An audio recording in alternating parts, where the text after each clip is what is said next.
Des moments avec Dieu avaient un temps de réflexion pour chaque jour. 27e mars. Où appliquez le test. Examinez-vous vous-même pour savoir si vous êtes dans la foi, éprouvez-vous vous-même. Ne reconnaissez-vous pas que Jésus-Christ est en vous, à moins peut-être que vous ne soyez réprouvé. 2 Corinthiens 13e, 5.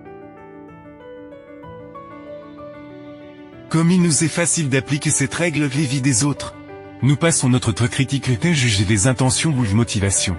La créativité imaginer des scènes possibles fait voir toujours les faiblesses des autres. Nous appliquons la loi caractère des autres.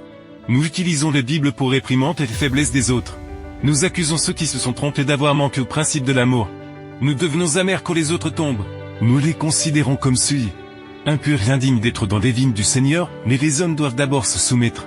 Et l'épreuve, cependant. Ils évitent de s'examiner de peur de découvrir qu'ils ne sont pas tous ce qu'ils voudraient être. Ou pensent l'être. Rares sont ceux qui supportent de se voir tels qu'ils sont. Car ce spectacle est souvent trop dérangeant pour eux. Mais au lieu de se regarder facile, ils se concentrent sur les défauts des autres se faisant. Perdent de vue leurs propres défauts et se persuadent qu'ils sont bien meilleurs qu'ils ne le sont. Avant d'appliquer ces règles aux autres qu'il faut l'appliquer soi-même. Nous découvrirons alors que nous ne sommes pas meilleurs que les autres. Qu'il y ait tant de saleté lavée, tant de tâches lavées dans le sang du Christ.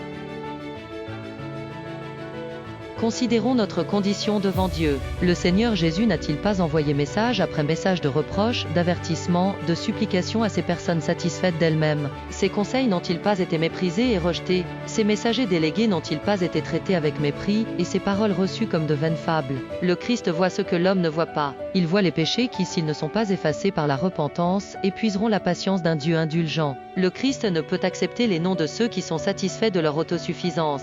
Il ne peut pas plaider en faveur d'un peuple qui ne ressent aucun besoin d'aide, qui prétend tout savoir et tout posséder. C'est pourquoi les paroles de Dieu nous exhortent à nous examiner nous-mêmes pour voir si nous sommes dans le vrai, dans le faux, et si nous avons des tâches qui doivent être enlevées.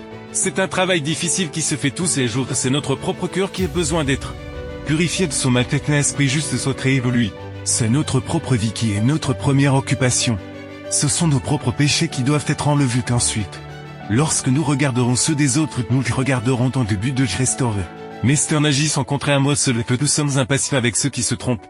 Intolérants envers les faibles, amers envers les peines des autres, critiques commères. Ou que nous annonçons des défauts plutôt que des vertus, nous devons nous examiner.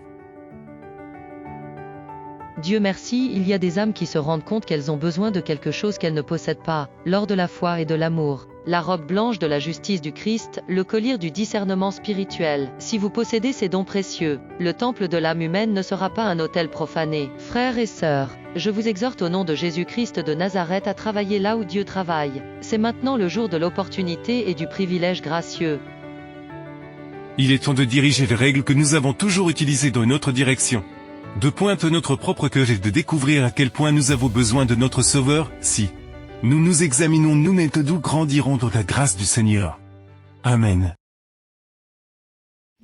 Merci pour écouter cet audio. Nous vous invitons à partager avec votre. Contactez et visitez le site web. biblewell.com